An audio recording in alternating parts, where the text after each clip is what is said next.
Hi hello నమస్తే. నోరూరించే మామిడి తాండ్ర పేరు చెబితేనే జనం లాలాజలం ఊరుస్తారు. కానీ కాకినాడ జిల్లా తొండంగి మండలం చిన్నయ్యపాలెంలో వెలిసిన Sri Satyadeva mango fruit process తయారీ కేంద్రంలో తయారవుతున్న తాండ్రను చూస్తే మాత్రం ఒళ్ళు గగురు పడవకమానదు. అక్కడ తయారయ్యే తాండ్ర ముక్క నోట్లో వేసుకుంటే నేరుగా ఆసుపత్రి బెడ్ ఎక్కాల్సిందేనని క్షేత్రస్థాయి పరిశీలనలో తేట తెల్లమవుతోంది. ప్రజల ప్రాణాలతో చెలగాటమాడుతూ అత్యంత అపరిశుభ్ర వాతావరణంలో కుళ్ళిపోయిన పురుగులు పట్టిన మామిడి పండ్లతో ఈ కేంద్రంలో యథేచ్ఛగా తాండ్రను తయారు చేస్తున్నారు. పురుగులు, ఈగలే ఇక్కడ ముడిసరుకు. Sri Satyadeva mango fruit process కేంద్రంలో అడుగు పెడితే కంపు కొట్టే దుర్వాసన స్వాగతం పలుకుతుంది. తోటల నుంచి తక్కువ ధరలకు వచ్చే కుళ్ళిపోయిన, ఈగలు ముసిరిన, పురుగులు పట్టిన మామిడికాయలను ఇక్కడ ముడిసరుకుగా వాడుతున్నారు. ఆ పండ్లను కనీసం కడగకుండా, పురుగులను కూడా ఏరివేయకుండా అలాగే గానుగుల్లో వేసి గుజ్జు తీస్తున్నారు.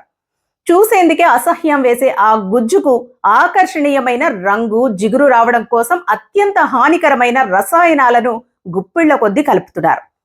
ఈ దారుణంపై సదరు తయారీ కేంద్రంలో పనిచేస్తున్న సిబ్బందిని అడగగా వారి నుంచి వచ్చిన సమాధానం విస్తుపోయేలా చేసింది.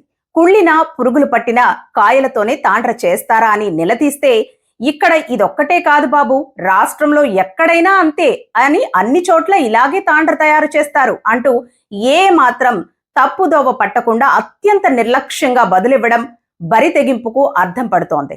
విషతుల్యం, రోగాలమయం. ఈ అపరిశుభ్ర వాతావరణంలో కెమికల్స్ కలిపి తయారు చేస్తున్న తాండ్రను తింటే పిల్లలు, పెద్దలు తీవ్ర అస్వస్థతకు గురి కావడం ఖాయమని వైద్యులు హెచ్చరిస్తున్నారు. ఫుడ్ పాయిజనింగ్, తీవ్రమైన గ్యాస్ట్రోఎంట్రైటిస్, వాంతులు, విరోచనాలు, దీర్ఘకాలంలో కాలేయ, ప్రేగు వ్యాధులు బారిన పడే ప్రమాదం పొంచి ఉందని స్పష్టం చేస్తున్నారు. అధికారులు నిమ్మకు నీరెత్తినట్లే ఉన్నారు.